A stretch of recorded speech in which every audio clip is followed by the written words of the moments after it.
देश में लॉकडाउन है, ऐसे में एसडीआरएफ पूरी तरीके से तैनात है। वैश्विक महामारी कोरोना वायरस का पूरे तरीके से प्रकोप विश्व भर में छाया हुआ है।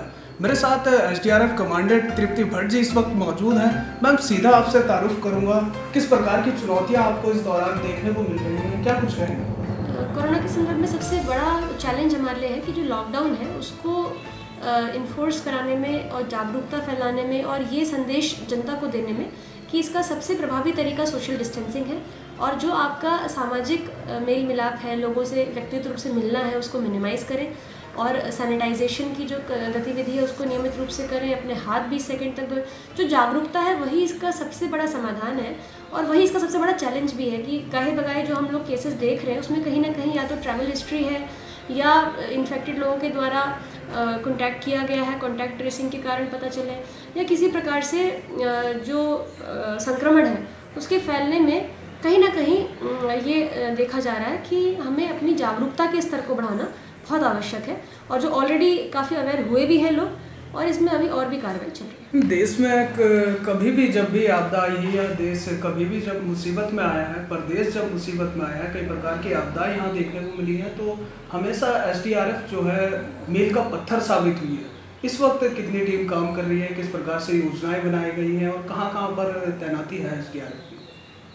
एसडीआरएफ की जो टीमें हैं हमारे केमिकल, बायोलॉजिकल, रेडियोलॉजिकल और न्यूक्लियर डिजास्टर में हेविली ट्रेंड और हाईली प्रोफेशनल टीम हमारे पास मौजूद है। इसमें 40 सदस्य हैं जो पिछले 3 सालों से विभिन्न कोर्सेज सीबीआरएन के ट्रेंड हैं। तो जो बायोलॉजिकल एस्पेक्ट है कोरोना डिजीज़ का, उसके लिए ये लोग ट्रेंड हैं और मास्टर ट्रेनर्स भी हैं, ट्रेनर ऑफ ट्रेनिंग भी ये लोग कराते हैं। इससे हमारी एक अच्छी कैपेसिटी बिल्डिंग इस क्षेत्र में हुई है।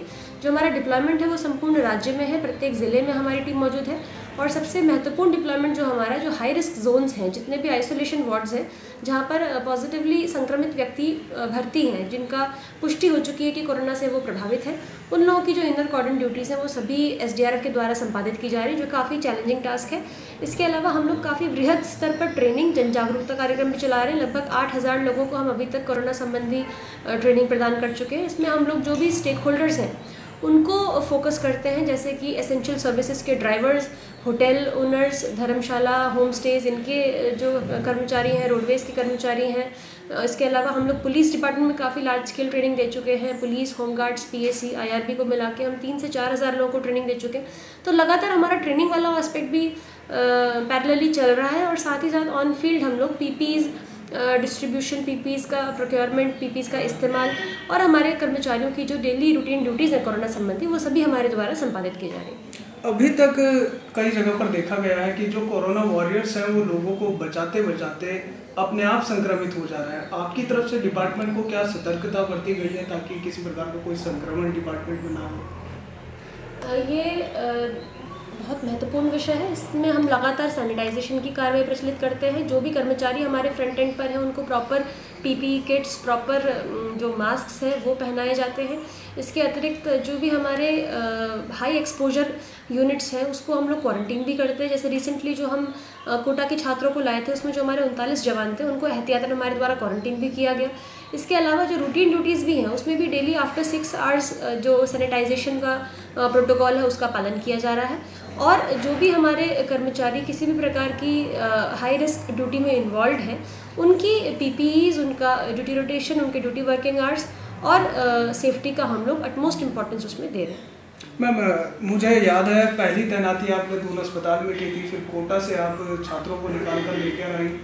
कितनी टीमें वहाँ पर गई, किस प्रकार से आपने योजना बनाई कि वहाँ से छात्रों को सुरक्षित निकाला जाए और उनके घर तक पहुँचाया जाए? एक बहुत अच्छा काम यहाँ पर एसडीआरएफ करती नजर आई है। दूसरे राज्य से, काफ़ी दूर से, राजस्थान से छात्रों को प्रदेश में लाती है, उत्तराखंड पहुँचाती है, उनको घरों तक सुरक्षित पहुँचाती है। कार्रवाई इसको अंजाम दिया जाना था। इसमें हमें उत्तर प्रदेश रोडवेज़ का, उत्तराखंड रोडवेज़ का, हमारे हेल्थ डिपार्टमेंट का, सभी का काफ़ी अच्छा सहयोग मिला। जो बच्चे थे उनको हमने मथुरा से पिक किया और हमारी टीमों में हमने पैरामेडिक्स भी रखे थे, हेड कांस्टेबल, सब इंस्पेक्टर, उनके नेतृत्व में टीमें हमने बनाई थी और कुमाऊं रेंज के लिए हल्द्वानी और गढ़वाल रेंज के लिए हमने ऋषिकेश को सेंटर चूज़ किया था। संबंधित जो बच्चे थे उनका सेग्रीगेशन की कार्रवाई की गई, जो कि जब वो कोटा से आए थे तो मिक्स्ड थे तो उनके डेस्टिनेशन के हिसाब से उनको अलग अलग किया गया। सोशल डिस्टेंसिंग का पालन करते हुए प्रत्येक बच्चे को सैनिटाइज़र दिया गया, मास्क दिया गया और प्रॉपर प्रोटोकॉल का पालन करते हुए उन बच्चों को सेग्रीगेट किया गया, सही बसों में बैठाया गया। लगातार लाइजनिंग और समन्वय के लिए हमारा एक कर्मचारी प्रत्येक बस में उपस्थित था।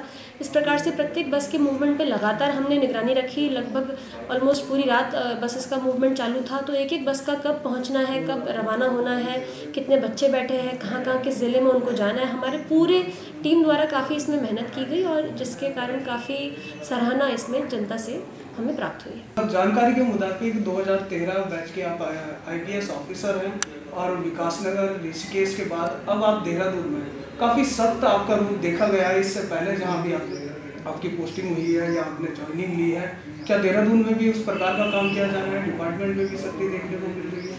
देखिए, हम लोगों का काम रूल इन्फोर्स करने का है। उसमें किसी का कोई व्यक्तिगत किसी का कोई मोटिव नहीं होता है। जो भी नियम है, जो कानून है, उसको पालन कराया जाए, निष्पक्ष रूप से पालन कराया जाए, किसी अनावश्यक दबाव में ना आते हुए कार्य किया जाए, सत्यनिष्ठा से अपना कार्य किया जाए। वही एक उसी को जनता जनरली सख्ती का नाम दे देती है, उसी को हम लोग किसी अन्य नाम से भी बुलाया जा सकता है। और चाहे चमोली का कार्यकाल हो, चाहे उससे पहले का कार्यकाल हो, चाहे वर्तमान कार्यकाल हो, मेरा यही मानना है कि जो भी अकॉर्डिंग टू रूल है, according to a human angle है, जहाँ कहीं पर भी एक मानवीय दृष्टिकोण उसमें रखा जा सकता है तो उसका ध्यान रखा जाए। और उसके साथ साथ जो भी हमारे निष्पक्ष चेहरा है पुलिस का, वो हमेशा निष्पक्ष ही रहना चाहिए और मतलब जो हमारा कर्तव्य है उसको हम लोग पूरे अनुशासन के साथ और पूरे समर्पण के साथ उसका पालन करें, यही मेरा मानना है। सवाल आपकी निजी ज़िंदगी से लेकर भी है। आपने कई नौकरियां छोड़ी हैं, सरकारी गैर सरकारी, बाद में आपने एक सिविल सर्विसेज करने की नौकरी ज्वाइन की, जो आप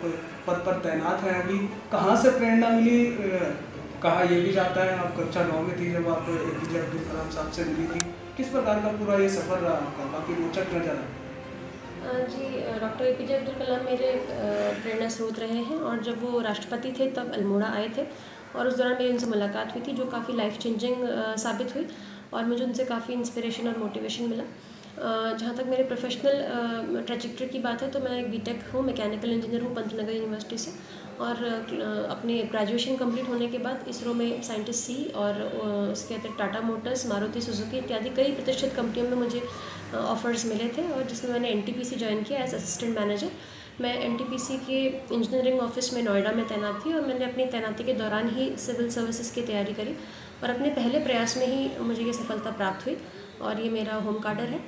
और इस प्रोफाइल में, इस जॉब में एक अलग लेवल का सेटिस्फेक्शन मिलता है, एक अलग तरह का गर्व की अनुभूति होती है, एक अलग तरह का हम कार्य जनता के लिए, पब्लिक के लिए, गरीब लोगों के लिए कर सकते हैं, जो एक बहुत बड़ा सेटिस्फेक्शन का सोर्स है। बहुत बहुत धन्यवाद मैम हमारे साथ बात करने के लिए। तो ये एक छोटी सी मुलाकात थी हमारी SDRF कमांडेंट तृप्ति भट्ट के साथ। कोरोना वॉरियर्स की जंग में एक नाम SDRF का भी। वीडियो जर्नलिस्ट प्रदीप बिष्ट के साथ मैं अर्शद खान, नमस्कार।